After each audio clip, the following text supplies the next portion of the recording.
Let me tell you about the time two small-town cops decided to welcome me to their community, not knowing they were messing with their new chief of police. Sometimes life has a way of teaching the most memorable lessons, and this story? Well, this one's going to stick with them for a long time. My name's Marcus Johnson, 54 years old, and I've spent the last 3 decades in law enforcement. After serving as deputy chief in Baltimore for 15 years, I decided to take on a new challenge, becoming chief of police in a small town called Cedar Grove, nestled in the rolling hills of northern Georgia.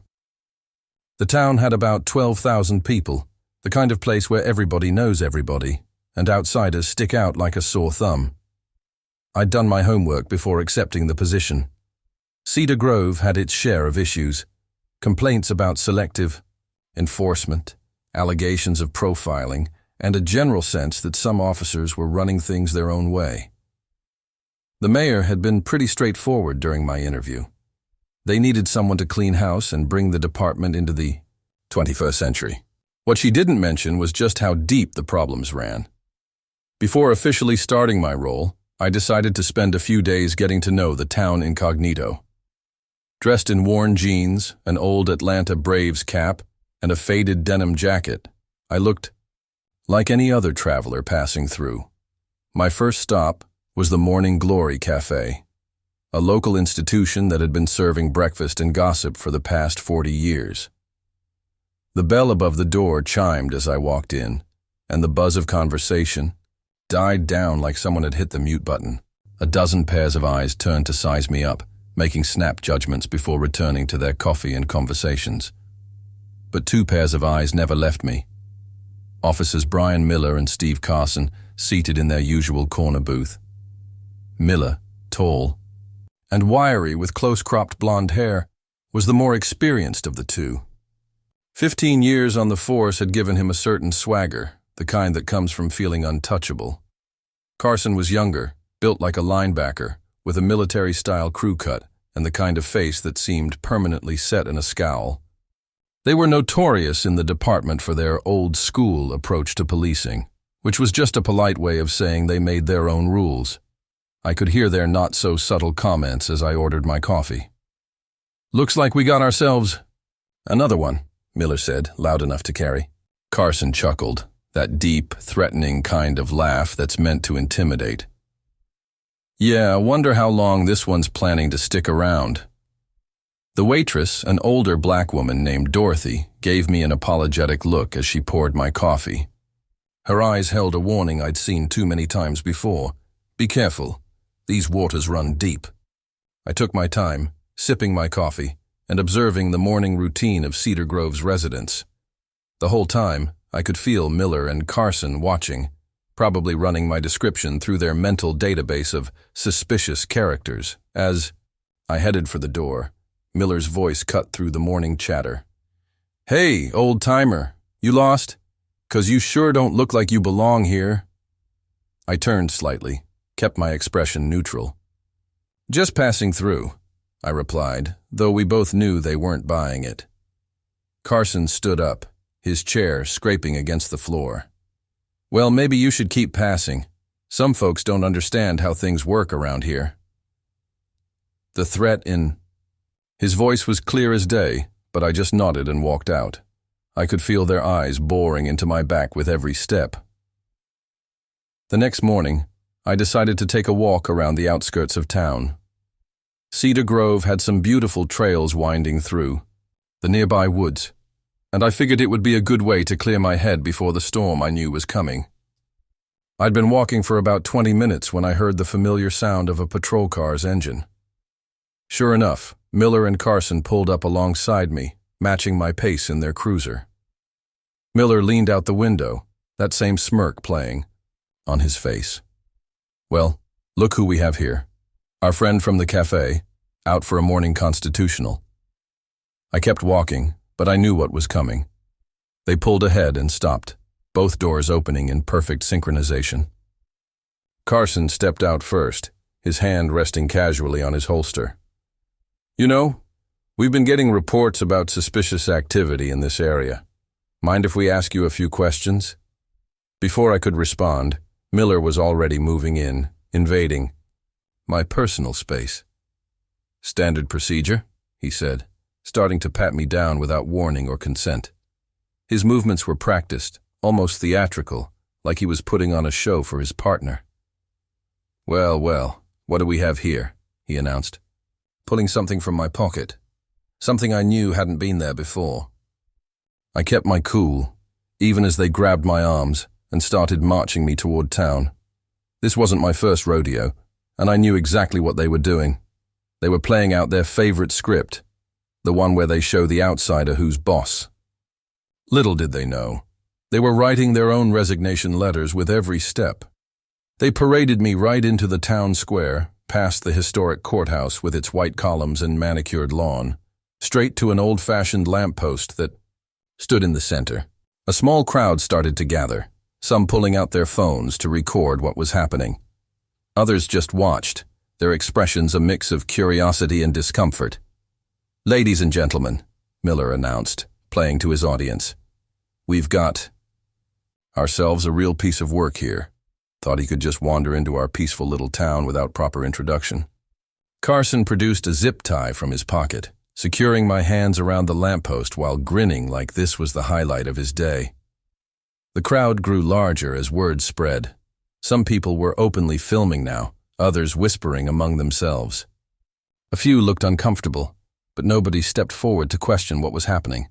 This was clearly a scene that had played out before, though usually with different actors in my role. Miller strutted around like a peacock, playing up his performance. "You see, friend, we have ways of dealing with troublemakers here in Cedar Grove. Can't have just anyone walking our streets now, can we?" Carson added his own commentary, making sure everyone could hear. "Maybe next time you'll think twice about where you decide to take your morning walk." What they didn't realize was that their little show was being broadcast far beyond their intended audience. Phones were recording, social media was buzzing, and by nightfall, their traditional welcome would be making headlines across the state. The videos showed everything: the unnecessary force, the planted evidence, the public humiliation. It was all there in high definition, impossible to deny or explain away. The next morning, my phone started ringing early. The mayor was first, her voice tight with anger and embarrassment. Then came calls from the state police, civil rights organizations, and news outlets. What Miller and Carson thought would be another day of throwing their weight around had turned into a firestorm they couldn't control. I walked into the police station wearing my full uniform, complete with the chief's badge that gleamed under the fluorescent lights. The look on Miller and Carson's faces when they saw me was something I'll never forget. The color drained from their faces as recognition hit them like a physical blow. They stood frozen, their usual swagger evaporating in an instant. The room fell silent as I called everyone together. Other officers gathered around, some already having seen the viral videos, others still trying to piece together what was happening.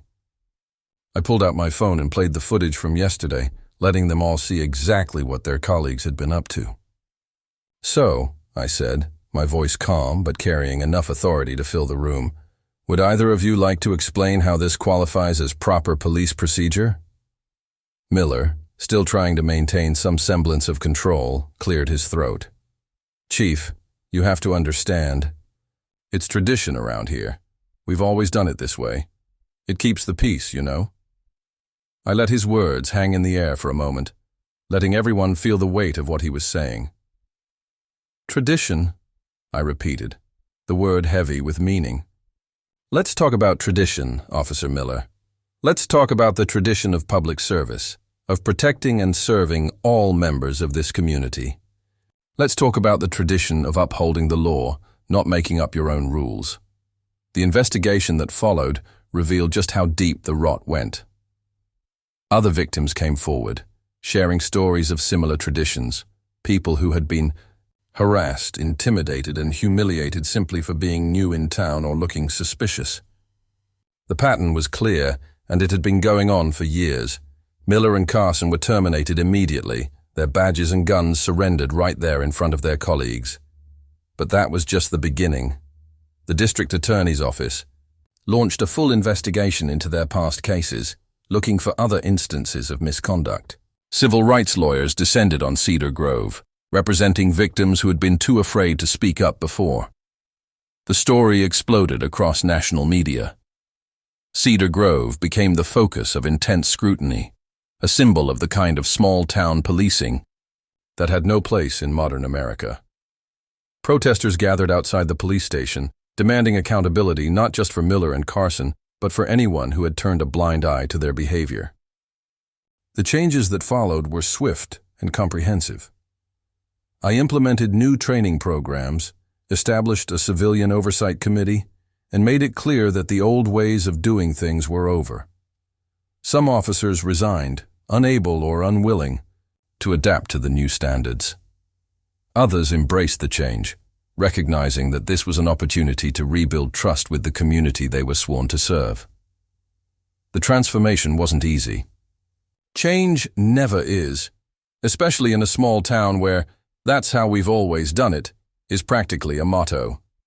But as the weeks turned into months, something remarkable happened. The community began to heal. People who had avoided contact with the police started coming forward with their concerns. Trust began to rebuild, slowly but surely. Miller and Carson? Last I heard, they were facing civil lawsuits and criminal charges. Their traditions had finally caught up with them, and the cost was higher than they ever imagined. Their story became a cautionary tale, not just in Cedar Grove, but in police departments across the country. As for me, I stayed on as chief, working to ensure that what happened to me wouldn't happen to anyone else. Sometimes it takes an outsider to see what's wrong with a system, and sometimes it takes a dramatic event to create the opportunity for real change. In Cedar Grove, we got both. The lamppost still stands in the town square, but now it represents something different. It's a reminder of how far we've come and how far we still have to go. It's a symbol of the day Cedar Grove decided to stop living in the past and start building a future where justice and respect aren't just words in a policy manual, but principles we live by every single day. And those two former officers? They learned the hard way that a badge isn't a license to bully. It's a responsibility to protect and serve everyone, regardless of who they are or where they come from.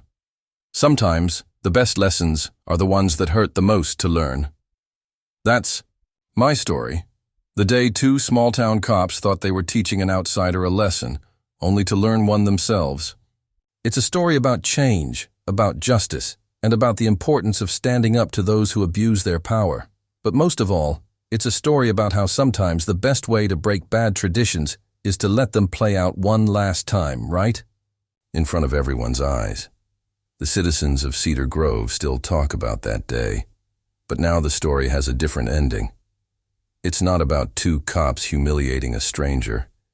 It's about the day their town took its first step toward real change. And that's a tradition worth keeping.